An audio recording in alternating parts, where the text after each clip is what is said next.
everybody. Welcome back to Chortle Cast. I'm one of your hosts, Jake, and alongside me, it seems like in person this time. I don't really know what side he's on. Steven, he's here, the Stream King. I'm here. The Far Cry guy, the VR Killing Floor master, Steven. Master, not so much. Not so much a master? Not so much. Are you There's just a person that... Jeremy from 8-Bit Gamers and I played the holdout mode and lasted, I think, 17 minutes. That's and pretty the good. longest survivor was, I think, 192 minutes. Wow, that's pretty good. Yeah. That's a pretty lot good. of time. Yeah, a lot of time. And a lot of zombies. And what do they call them? Zoids or something like that, right? Zeds. Zeds, that's it.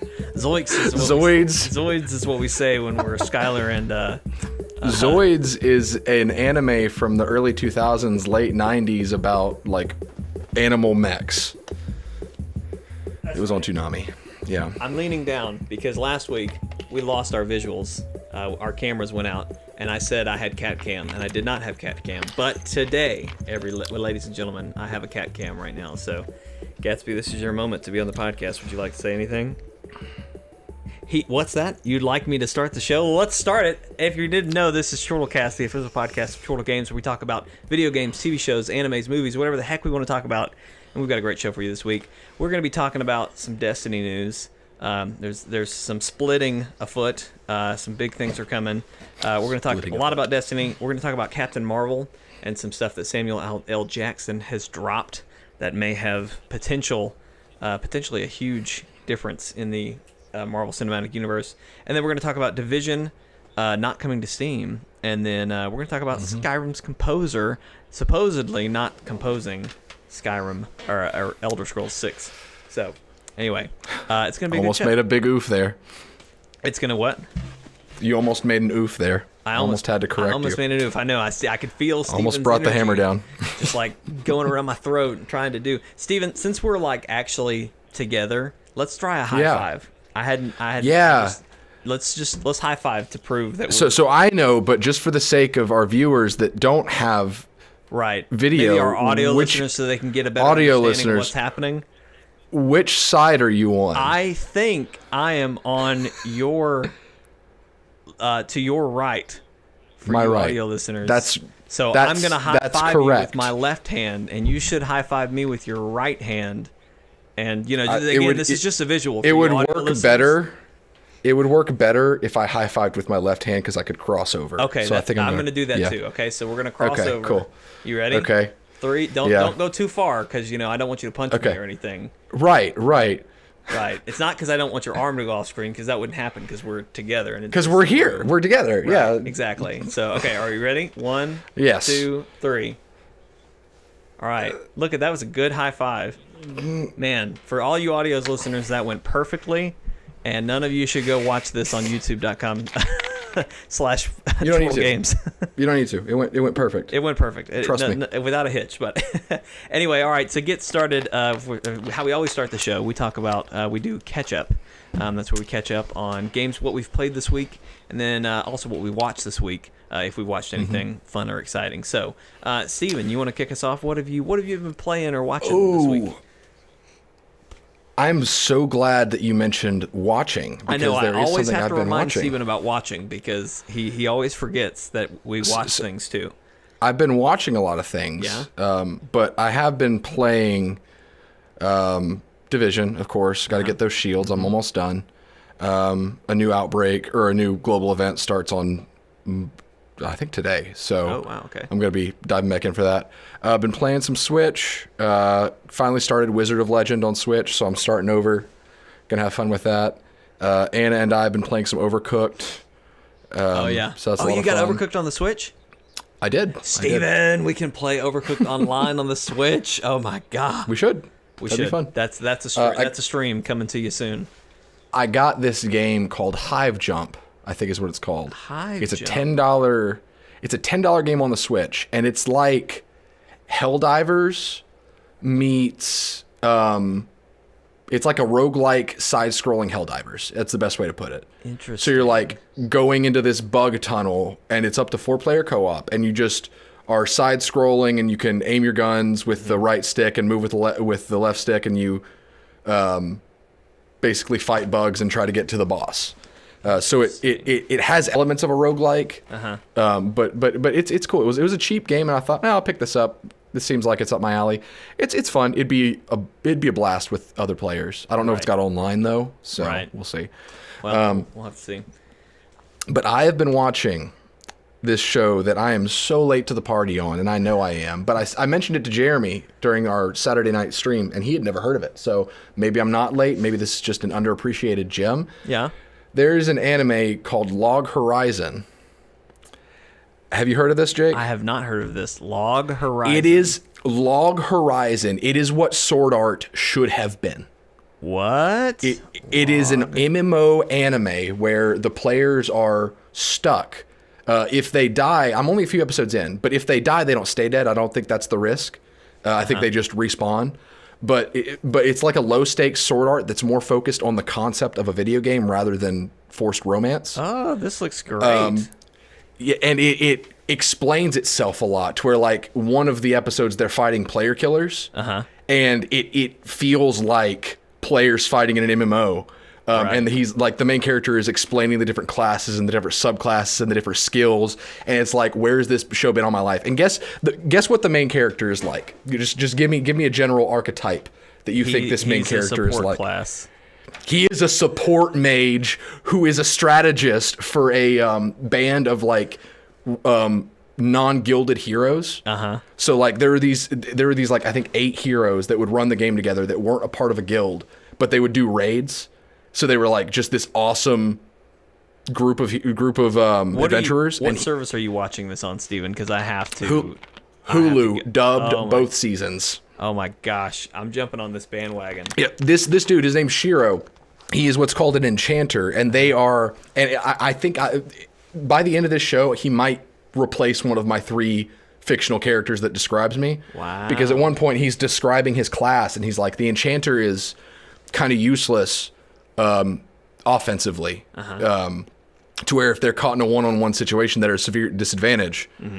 So it really benefits the enchanter to run with a team. So useless alone, bolstered by allies. I like it that way. Like, that's something he says, and it's like, oh my god, this is me. Oh my god, that's me. I do that. No, it's been really cool. It's very weird. It's more Japanese than something like, say, My Hero Academia, where it's got those weird characters. That there's one guy that's a cat who talks like a large black man for some reason. I don't know why. But it's very creative. It understands that the most interesting part of an MMO anime is the MMO itself. Gotcha. Again, awesome. I'm only a few episodes in, and I'm worried. I'm really worried that there is a point where this show just drops like Sword Art did, and just becomes something that it shouldn't have become. Right. But so far, I am super invested. Well, I love it. It looks like there's at least 3 seasons right now. So Hulu has 2. Is okay. Yeah. Maybe the 3rd season is like happening right as we speak. Yeah. But anyway, it's 50 episodes, I think, total. Have you talked to Brody about this show? Because he is who I default to as the anime expert. Right. So if I didn't talk to Brody. Show, then I need to. But I did talk to Daniel from Friendly Fire Games, who also watches some anime, and he described it as what Sword Art should have been or could have been or something. Right. So and that's totally the vibe I'm getting. So Log Horizon, check it out. Well, cool. Well, I have been playing. I've been in New York this week, so I've had a lot of fun traveling this week. I didn't take my PlayStation. I just took my Switch. So I haven't been deep into Destiny. So we're going to talk about Destiny later, so I'll just skip on through that. But I've been playing a Moonlighter on the Switch. I did a Let's Play of it for like my first couple hours experience with it, but it's basically a roguelike where you're a shopkeeper during the day and like you sell stuff that you find in the dungeons, and then at night you go into the dungeons and fight monsters and like a roguelike, you die and eventually you get better. You learn the dungeons maps and like what to expect and how to combat what's in there. You slowly get stronger and can eventually progress through. But anyway, I made some good headway in that game this week, and I'm really, really liking that. But as far as watching, though, I'm going to I don't know if this should really count, but I make the rules here. I'm the captain, so I'm just going to make this this counts, okay? I've been watching a lot of Anthem gameplay lately. And I don't. There's a lot of people that are doing a lot of coverage of Anthem, but I've been seeing IGN specifically doing these breakdown profiles of here's what a storm is, and here's what a storm can do, right? And then here's a couple suggested builds for a storm, or they've done a storm and an interceptor. They may have done a tank. I just haven't seen it, but I'm also not at all interested in the tank. So maybe they're out Colossus. there. But anyway, I've been watching a lot of those and getting really, really excited about Anthem. And I'm definitely playing Storm or Interceptor between the two. I think I'm going to have to go Storm first, but after watching a profile of the Interceptor, I'm really jazzed about having that one. And I wanted to also bring this up, Stephen, because you and I had an interesting conversation about Anthem and kind of your concerns about the classes right now. Because they all kind of feel similar, where you did a better job explaining it, but I'll let you go ahead. Yeah, so my thing with Anthem right now, disclaimer, I'm really excited for Anthem. Right. Really excited. We all are. We all are. All of us on the channel are. It's going to be fun. It looks like the gameplay is super slick. It looks like it could do what no MMO Lite has done before it, and that is have a successful foundation for a game at launch,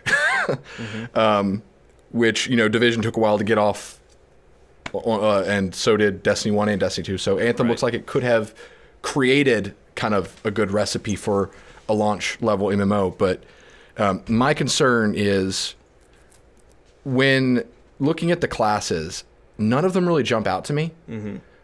Because this game seems like it's less role focused, and I had this issue with Destiny as well.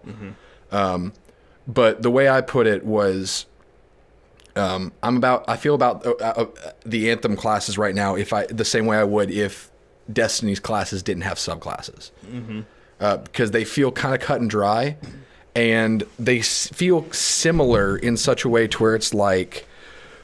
What does the Storm do? Large in part, deals large AoE explosive damage with lightning or fire. What does the Ranger do? Deals large in part AoE or single target damage with explosives like rockets or grenades. What does the Colossus do? A lot of it is dealing large explosives from a range. And so it's like, they all feel like, I think what I said was different colors of the same flavor. That is what you said, and that's maybe not the best analogy, but I get what you're trying to say there. Yeah, my thought was, how sometimes you can eat mint chocolate chip that's green and sometimes mint chocolate chip that's white, but it's ultimately the same thing, Ice cream. But wow. Like you eat a York peppermint patty, that's white and chocolate, but if you eat mint ice cream, it's green. I gotcha. It still tastes the same, but yeah. But it looks different. Well, and I think the exception to that rule is the Interceptor. It's the Interceptor, and it's probably the most different out of all of them. Yeah, and that's encouraging to see. The Storm concept wise is very different, but I personally would like to see more done with the idea of magic. And my go-to, conceptually for this is Warframe. It's a game that I don't play a lot, but I did play it a good bit in college on PC. And they've got frames who, specifically, one of them is a wind frame, one of them's like a sand frame. There's a bulky dude that's meant to charge in. There's a lightning frame. And they all have kind of these specific purposes. And I would love to see Anthem go down the direction of, and I know this won't happen because it's so loot driven, but I would love to see down the road a javelin that is focused on summoning drones. They can fly around and every few seconds they can pop a drone to attack or bolster or something like that. Or maybe one that can manipulate time in a small area, so slow down projectiles or quicken movement speed of the team, or a tanky javelin that can control like magnetism and literally pull bullets towards them or enemies aggro towards them. Stuff like that that's less... Cool. Yeah. Right now, it just looks like all of these javelins just deal the same kind of damage, just with a different coat of paint, except for the Interceptor, because it looks like it has a unique playstyle. Right. And the Storm and the tank both deal a lot of damage. The real difference is the Storm is supposed to be airborne at all times, and the tank is very bad at flying. Yeah. The Ranger is a damage dealer that's better airborne as well. Mm-hmm. So, again, disclaimer, I don't think the game is worse for this. Right. This is just something that I want to see them expand upon the idea of these javelins. In any game like this, my preference is always going to be more defined roles. Mm-hmm. Like, I want what I bring to the table to be unique compared to what my team is bringing to the table. Mm-hmm. And my problem right now is that I'm between the Ranger and the Storm, where the Storm conceptually looks the most interesting to me, but everyone is going to run Storm. And I have a hard time accepting a team that has weaknesses. So it's like, if I see we have a lot of Storms, great, we can do a lot of AoE crowd control. Good luck burning bosses. So that's why I'm going to be playing Ranger with a group, which Ranger is going to be the best single target DPS. Right. So I'm interested to play the Ranger. It looks like it'll be fun, but I just wish there were more options. And I hope that they release javelins that are less of, here's a sniper javelin or a shotgun javelin. I don't want it to be restricted by FPS archetypes. I want to see it restricted by like MMO archetypes. And I know that's kind of wishful thinking, but I dream big. I can't help it. Yeah. So, well, hopefully they'll go down that route. I mean, they have said they're going to make more javelins. They haven't said how many. I wouldn't be surprised if there already is another javelin that currently exists, and like by the end of a playthrough of the game, we may have access to a new one. But yeah, like you said, I hope. I mean, obviously the tank and the Ranger are pretty much, okay. We got that. And then the Storm and the Interceptor. Obviously, the Storm is still similar to the Ranger and the tank. And then the Interceptor being the kind of odd man out that's really kind of out there. I hope that as we continue to get more, it will become more Interceptor-like and just kind of be way out there. Because it feels like they were just like, all right, let's check off the boxes, let's check off the things that people are gonna see and be like, oh man, I can't wait to be that, or like, oh man, I'm so glad they have a tank, or so hopefully from here on out it'll be a lot better. That would just be way cooler to me. Just instead of like looking at a javelin and being like, oh, that's a Colossus, cool, he's our tank, or I just want to see more personality from all of them, I guess, because it's so much cooler to me when like I can run with a 4-man team one day, and they bring all these different javelins to the table than what I ran with the other day, and you have to basically redefine group roles and tactics. Right. That's a large part of the gameplay loop for games like this for me. And so I want to see more of that, where it's like, we don't have a tank, we don't have a Colossus, but we've got this other class that could maybe act as a tank in this way, or we could just, I don't know. Yeah. We'll see. Well, we'll see. Been playing too much Division. Do what now? Been playing too much Division. You need to come back off your high horse, come back down to earth where it's real. Just kidding. Okay. All right. Let's jump into the news. So we had a lot of Destiny news this week. For those of you that have the annual pass and are doing the Black Armory right now, hope you've unlocked all the forges, because that's a nightmare amount of time that you have to put into that. Certainly a forge to be reckoned with. Well, anyway, Niobe Labs was supposed to, or came out this week. And basically what Niobe Labs is it's a portion of the Black Armory And the idea that Bungie had was like, let's give them this lab, and it's a big puzzle, kind of like a raid puzzle. And it's like, okay, whoever, once somebody figures out this puzzle, content will be unlocked for everybody, kind of like the first raid was. And so they left that there. They left that for everyone to figure out. I'm at this point, it's still unclear to me if someone has solved the puzzle.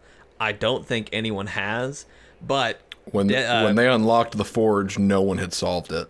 Right, yeah. Everything I read, I read just a couple hours ago, no one had solved it. But basically, they thought it was too difficult. I think in the next update, probably next week, they're going to be dropping some more hints and try to like help people along.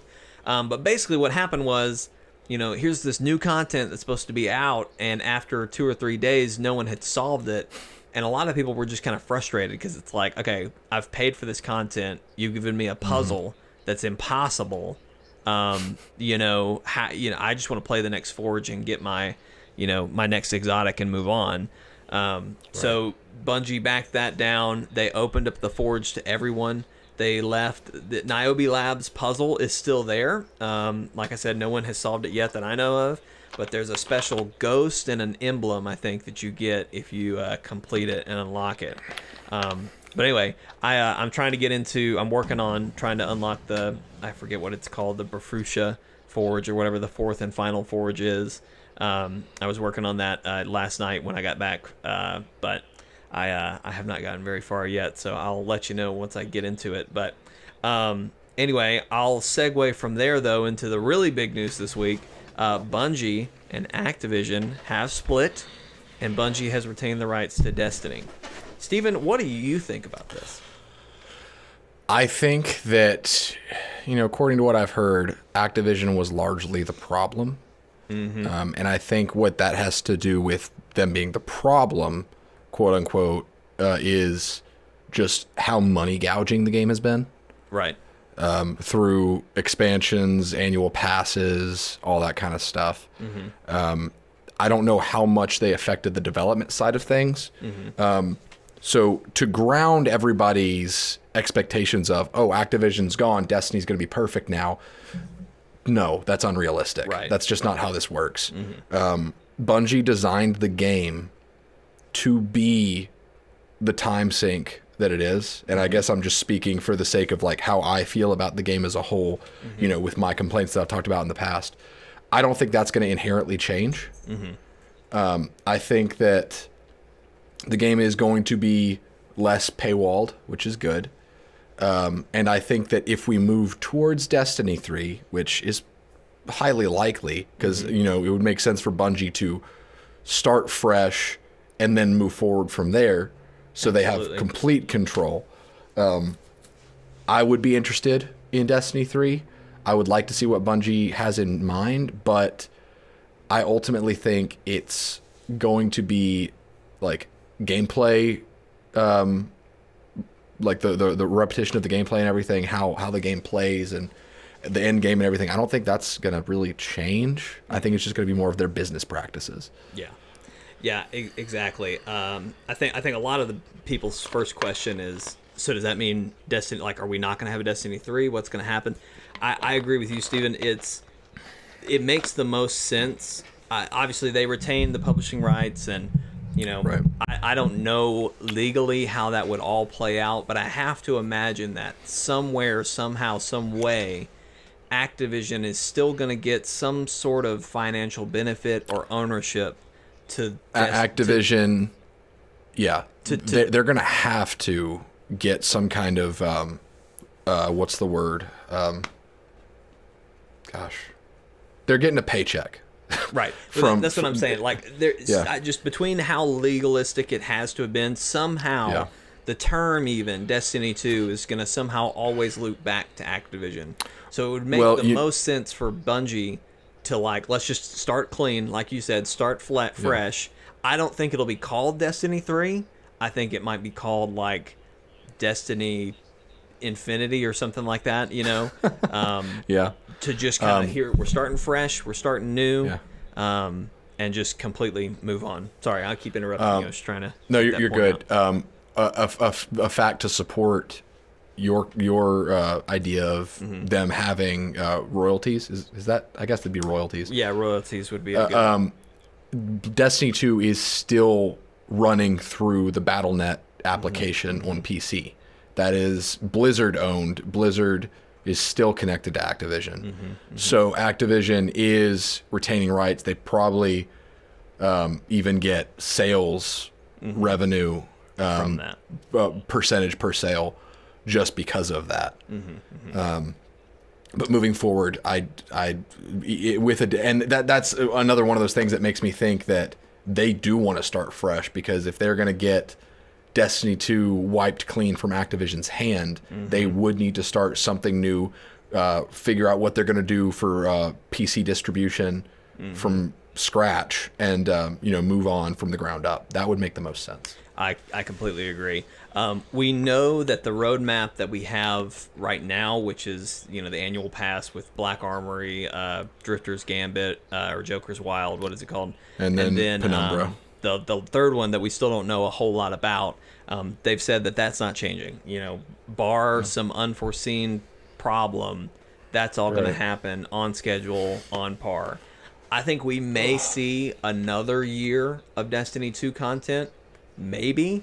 But I wouldn't be shocked if it was a lot more dialed down, and like the Black Armory and Joker's Wild. I've enjoyed the Black Armory a lot, but I think it was definitely a much smaller update and expansion overall.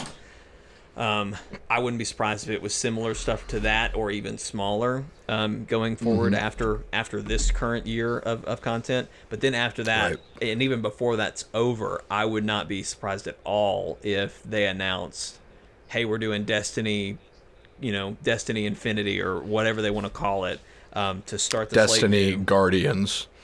Destiny Guardians? Guardians of Destiny. There's certain words that are like that game developers and often movie people love to use for their games. Origins is a big one. They love to put Origins. Legends, Destiny Legends, that'd be great. Odyssey. What about Odyssey? That's a hot one right Destiny now. Odyssey. Destiny Odyssey. Anyway, whatever they go with, but I do think I think that Destiny, whatever Destiny 3 is, I think that will become that'll be that'll be the game, and they'll just continually update it. That's my thought too. Because I think that's what they want to do right now. But as we've already stated, they've got to get a clean slate to start fresh. Yeah. And move on. I think they've wanted, since the beginning, they've wanted a Destiny game to have that retention, where the joke with Destiny 1 was it's got a 10-year life cycle, and then it lasted 2 years. Right. And I think that's what they've wanted, kind of a WoW type game, World of Warcraft, that releases and continues to have a lifespan. I would love that, honestly, because Destiny, since I've started playing it, has always been the game that I come back to. I played Destiny, or I played Red Dead till I beat it, and really the last couple weeks of it, I was like, I've got to finish this so I can go back to Destiny. And so I hope that's where they head, and I hope that they really get their groove and figure it all out, because Destiny 2 had a rocky start. It's gotten pretty good with Forsaken, but maybe 3 or Infinity or Destiny Guardians, whatever you want to call it, maybe that one will finally start off on the right foot. And Destiny Beyond. Ooh, that's a good one. That's a good one. What about Zavala's Space Adventure? I don't know. Like Buzz Lightyear Space Ranger, just call it Zavala Space Ranger. Ooh, that's good. That's good too. Yeah. But anyway, well, it's exciting that Bungie is not under, it's nice that now they are as they've said, I think they're the creators of their own destiny or something now. That I swear that was in a press release somewhere. If it wasn't, they just missed a horrible headline. Like that would have been great. Anyways, it's nice because now they don't. Like you said, we don't know how much Activision had in the development cycle, but you have to imagine there were at least a couple things. Like a lot of people are wondering what's going to happen with Eververse, because a lot of people think Eververse was kind of pushed by Activision in a lot of ways, but at the same time, I don't see how Destiny could run, especially if they do want to keep it as something that's just constantly being updated. I don't know how that could work without something like Eververse, without doing like World of Warcraft does, do like monthly payments, which I don't want to get into, but that's the only other thing I can see that they do. Yeah. If I was going to say something to Bungie regarding getting me back into Destiny, I would just say, if you're going to make a Destiny 3, give more, don't take more.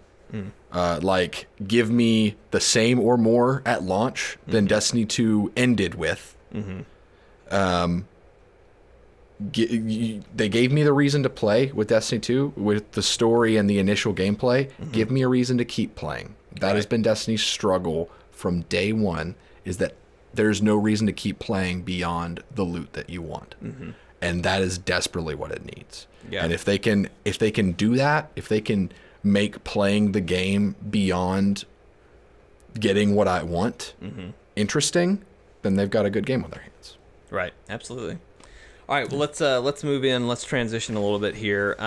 Speaking of space, I guess, and Destiny time. I don't know. Anyway, Captain Marvel had a new teaser. I think it was actually a sneak peek that played out a lot like a trailer, but it showed Captain Marvel and Nick Fury talking a little bit, and showed a lot of the similar footage, but she's explaining what the Skrull are and why they're here and that they're invading and yada, yada, yada.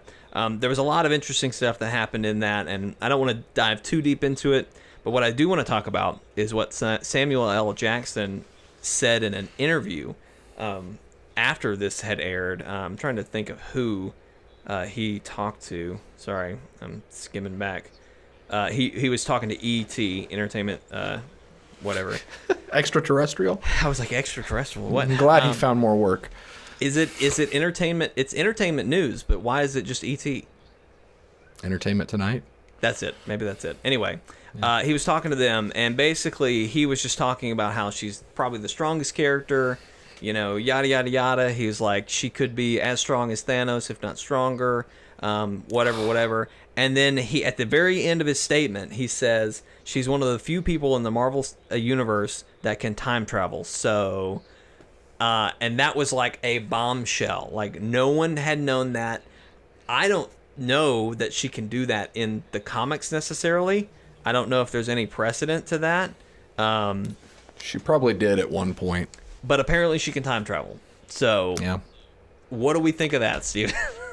I think it's bogus. You think it's bogus, as in she's not going to be able to, or you just think, that's crap? I think that's crap.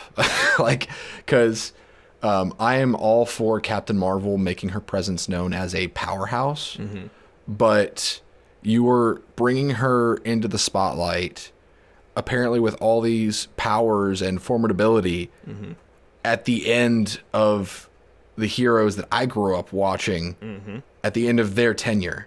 Right. Do not take away from that, because it's not her movie to steal. Exactly. Absolutely. And if she can time travel, it's like you're telling me that the flagship character, that's what we've been told over and over again, Captain Marvel's the new flagship character. If you're telling me that she can time travel, along with like, oh, she's more powerful than Thanos, then why what assemble for what? Like, what's the point? Like, we don't need anybody else. We just need Captain Marvel, and I'm worried that that's what's going to happen. One of the things I hated about Justice League was that in the final act, Superman did literally everything. Right. Like, he showed up and he was like, well, I'm a fan of justice, and then took out Steppenwolf, flew over to Flash, was like, oh, I'll get there faster. Flash saves, 4 people? And then he looks over and Superman's carrying an apartment complex. He's like, gotcha, kid. And then he shows up and Cyborg is doing his hacky robot things. And Superman's like, all right, what can I do? It's like, stop it. You are being that guy right now. I don't want Captain Marvel to be that, because Marvel, the MCU has worked so well because the characters are so great working off of each other, and they work together to create solutions. And when they've been defeated when they haven't worked together. So at this point, it's like, what's going to stop them? Right. What's the point if she's there? What's the point? Yeah. I don't see, and that's I'm very curious, and I just don't see why they needed to give her that power, because as we've talked about on another podcast, you and I are under the impression that Ant-Man has traveled to the past and is communicating to the team in the future. You know, that he's in the past. We do know, and you know, something's going on with him. We do know, it's almost confirmed, like it's all but confirmed, that the Avengers are going into the quantum realm. Right. Because we've seen like concept art of them in quantum realm suits. There's a Lego set that leaked that has them in quantum realm suits. So and we've talked about that. One of our main theory is that the quantum realm was what's going to help fix everything, because we thought Captain Marvel is hiding in the quantum realm. I still don't know if that's going to end up being the case. We know that Ant-Man ended up in the quantum realm, and we think that's how he traveled back. You know, so I think it's very possible that he finds a way to travel back to the future, gets Cap in them, and they go back into the quantum realm and back into the past. But what does Captain Marvel? Why does she need to time travel? Why can't this would make so much more sense to me? And maybe this is just Samuel L. Jackson maybe not understanding, but this makes so much more sense to me. We've got Tony and Nebula floating out in space, right? Nick Fury hit the buzzer, said, "Captain Marvel, we need you back." Let's say she's been in space this whole time, and she's been basically a Guardians of the Galaxy without being a Guardians of the Galaxy. And on her way back to Earth, she sees Tony and Nebula and picks them up, or somehow gets connected to them. I don't, whatever. She picks them up in space and gets them to Earth. They meet up with Cap.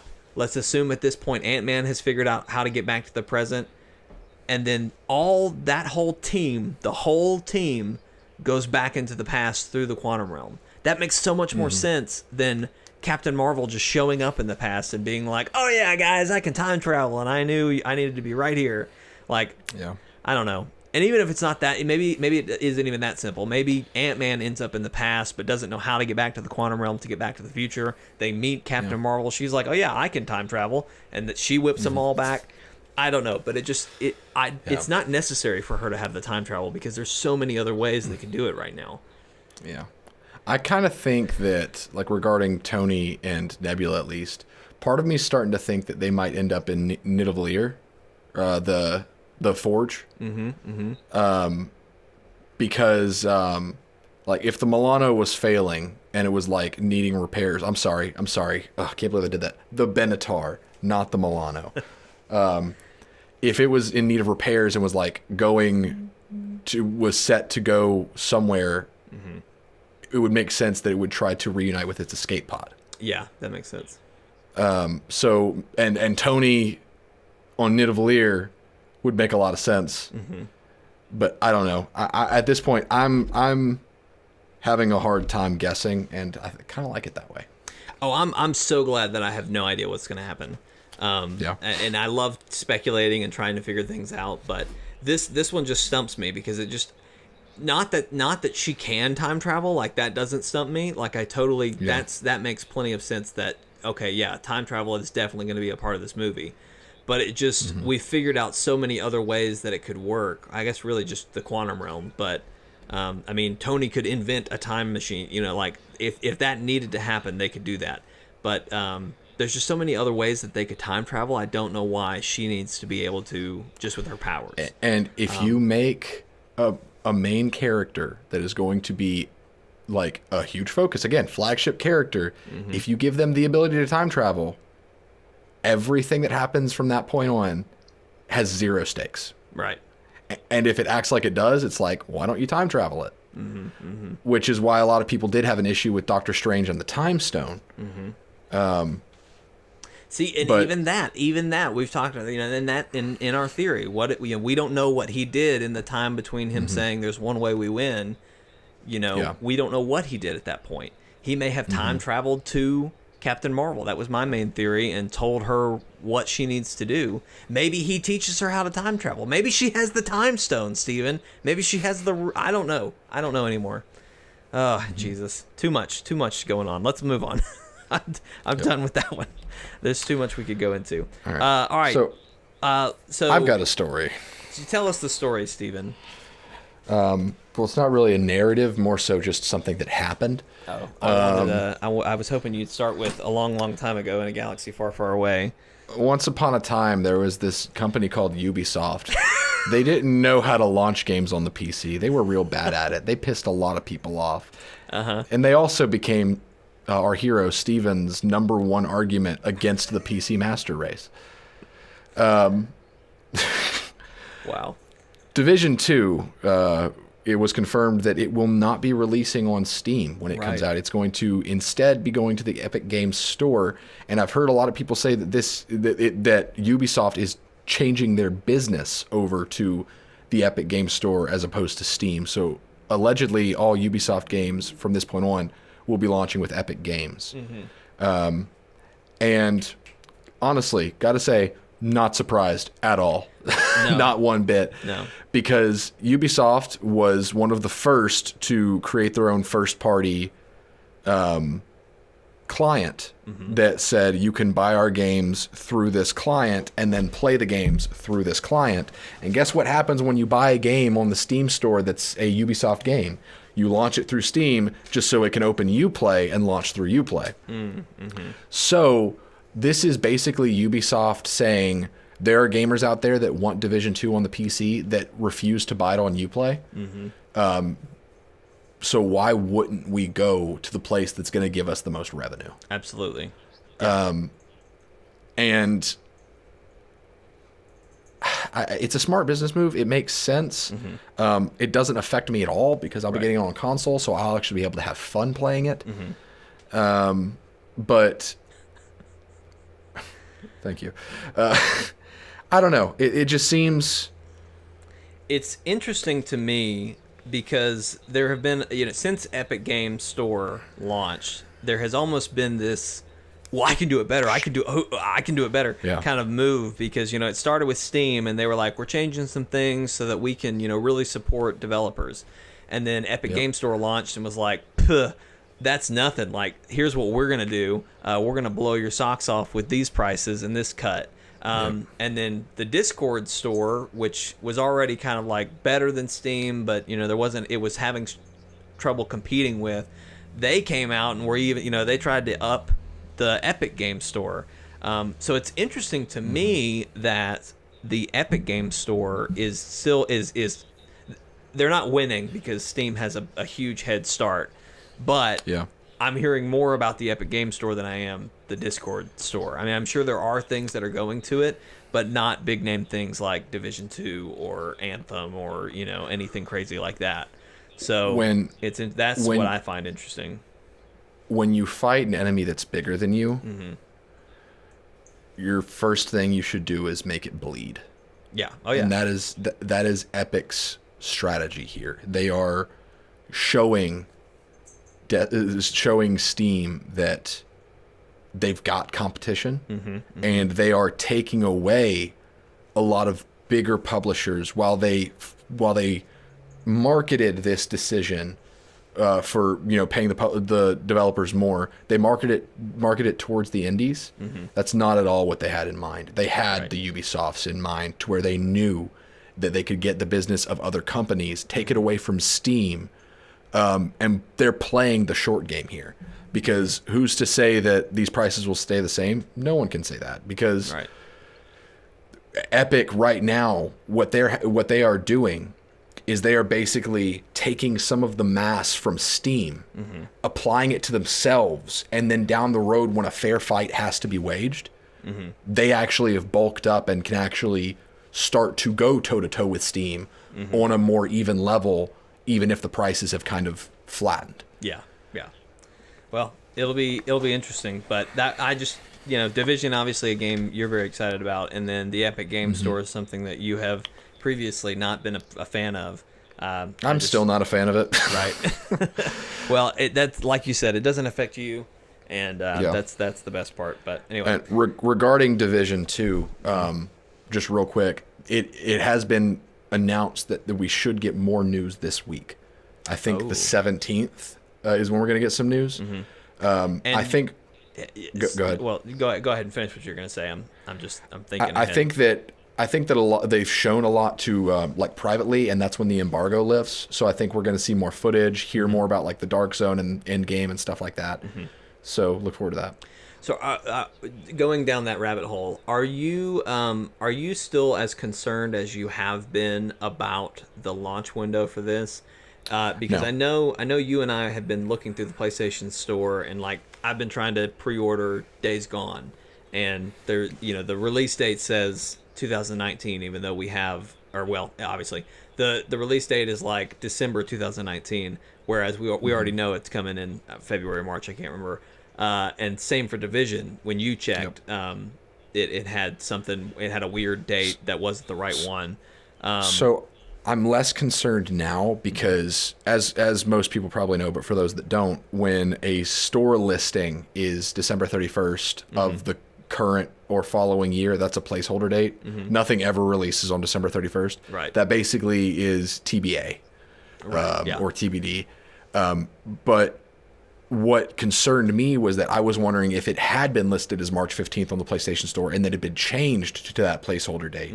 And if that was the case, that would mean that a delay was coming. But then they went and did this Epic Games Store thing, and they've been pushing March 15th. So that kind of reaffirmed your confidence. Reaffirms my confidence. Yeah, I'm not as concerned as I was because they wouldn't double down with that kind of announcement if there was a known delay coming. But it's to be seen when they have the betas happening late this month and early next month. That's when we'll know if a delay is coming. Right. So stay tuned. And then you had another story you wanted to talk about. I did. Kind of a short one to wrap us up here. I actually texted you guys about this a week ago, I think. Jeremy Soule is one of my favorite composers. He is called often the John Williams of video games, and rightfully so. He did some of the WoW soundtracks, I believe. He did Guild Wars 1 and Guild Wars 2, which have some of the best like orchestral compositions of any video game I've played. Right. He did, and this is where the story is, Elder Scrolls 3, 4, and 5. That is Morrowind, Oblivion, and Skyrim. Did all of them. And Jake, here's a little tidbit for you to maybe appreciate this guy's work a little bit more. If you listen to the themes of Elder Scrolls 3 through 5, the theme centrally is the same, but it is executed in such a way to where it reflects the world in which you are residing. Like Morrowind has this sound of like the unknown and mystery and kind of opening the doors to the outside, going into this fantasy world. Oblivion has more of like a militaristic kind of sound because you're in Cyrodiil where the Imperials are. And then of course Skyrim has the chanting. And it's all about the legend, the myth, the Dragonborn and everything. And so Jeremy Soule has this amazing ability to tell story through music. And a lot of composers do this, but Jeremy Soule just does it in the most notable way for me, especially with the Guild Wars 2 soundtrack. I'm ranting. Point is, I follow him on Facebook, and he confirmed that he is not currently involved with Elder Scrolls 6. And this could mean one of a few things. I don't know how it happens in the development cycle of a video game. I don't know how early scoring begins. Right. But with like a film, the general photography is complete. The composers watch the scenes and they score over what they see so they can better compose. Right. I don't know if video games are like that as much. I feel like with him, how good he is, he definitely has seen the game before he composes. Right. Yeah. Either that or he's just way better than we think he is. But so this could mean either Elder Scrolls 6 is not as far along in development as people would like, which is kind of what I'm thinking. Or it could mean that they made the biggest mistake they've made since Fallout 76. And they did not hire the guy that made the music for their games iconic. Right. Which would suck, because seriously, the guy, like, an Elder Scrolls song when you hear it. You know absolutely. The Dragonborn theme when you hear it. And that's because of him. That's not Bethesda. That is him. Mm-hmm. So I'm interested to see what they do, because he didn't compose for Elder Scrolls Online. Really? If he had, I would have played it.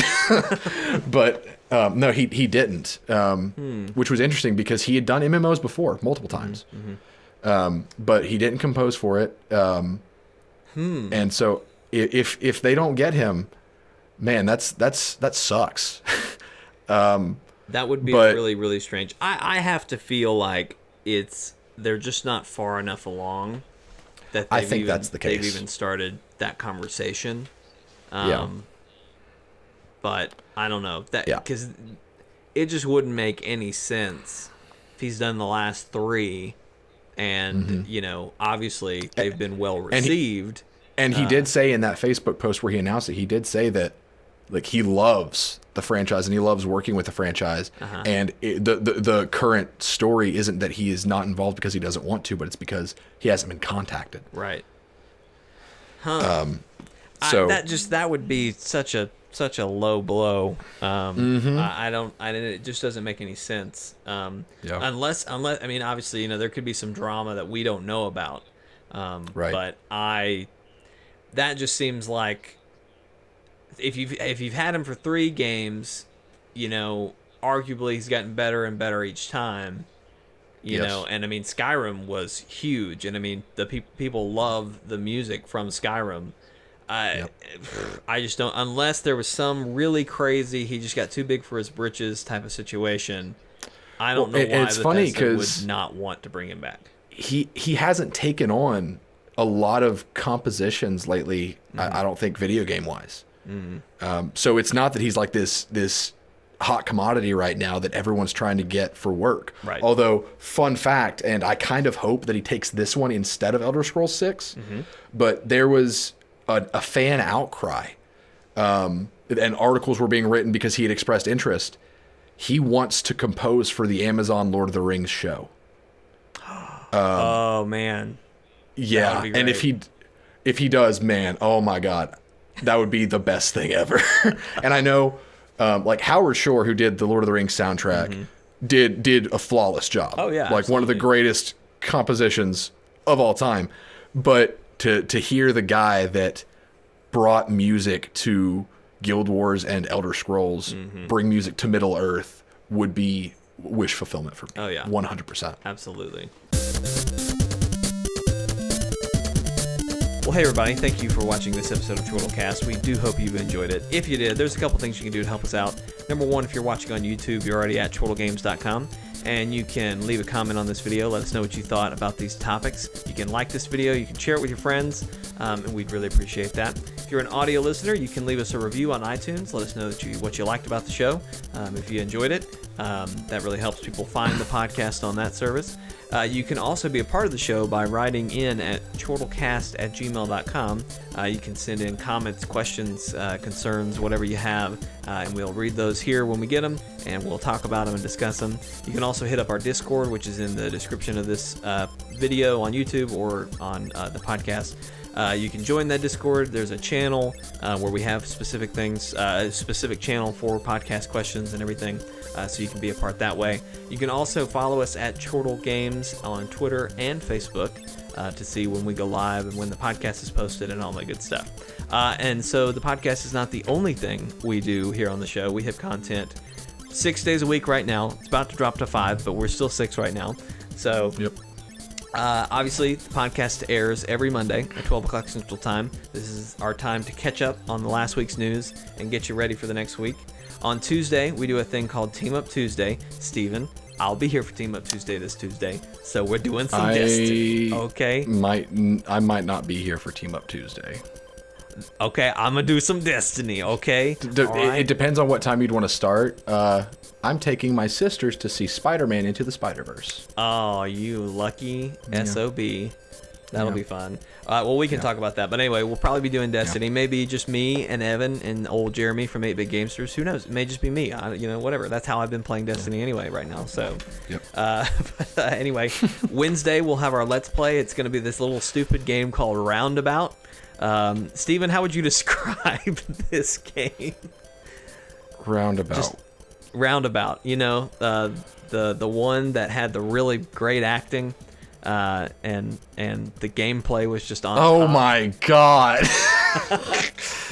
the porn game, yeah. It's porn a good taxi. Time. I'm just gonna leave it at that. That's a great description. That's gonna be Wednesday.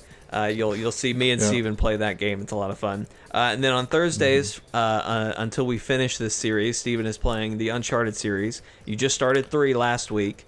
Just started 3, and I gotta say, I'm really enjoying 3. Like, I'm enjoying it more than I was enjoying 2. Yeah, well, and that's like sacrilege for the series. Well, everyone says that 2 is the best one, and I've always said that 4 is the best one, and I stand by that. I've only ever heard 4, so that's people say that 2 is way better than 3, and I think that the adventure for 2 is probably better, like the overarching story, but 3 is a lot more character driven. Like you get to see Nathan Drake as a teenager. You get to see him meet Sully. You get to learn more about why he is who he is, and all that stuff. And I'm always for that because they're the reason I play the game. So I've been enjoying it a lot. So come check it out. Yeah. So that's on Thursday nights. And then we do a live stream Friday night. This Friday night, it is hopefully going to be Steven and maybe Brody playing, what's this anime game called? It's Jump Force. Jump Force. I always want to say Jump Zero, but that's not it. It's like Smash Brothers with Shonen Jump anime, but it's a 1v1 fighter. So I gotcha. But anyway, that's got a bunch of cool anime characters, and Steven and Brody are the anime experts, so I'm defaulting to them for that. And then Saturday, it's going to be just little old me. We may be playing some Hitman or some Moonlighter on the Switch. I don't know yet. I'll probably put up a poll to see what you guys want to see. But anyway, and then Sunday we take naps, so you should too. That's it. Yes. Well, Steven, thank you for your wonderful conversation on the podcast. I have enjoyed this. Let us know what you think about the new set too, and by set I mean me and Steven here together, and our fist bump. Fist bump. Okay, I'm doing a fist bump. Ready? 1, 2, 3. Bam! Right there. Bam. Perfect. That's my delayed, hand, but it's okay because we're just in the same room. It worked out perfect. You're an audio listener, right? You never know. But anyway, but really though, let us know what you think. This, last week we had some issues with cameras, so I had a creative solution. Ended up really, really liking it, so I'm going to try to incorporate some of that into the podcast from now on. But anyway, let us know. Hopefully this all worked out, instead of like last week where I thought it did and then it didn't. But anyway, thank you guys for watching. We will see you next time. Bye.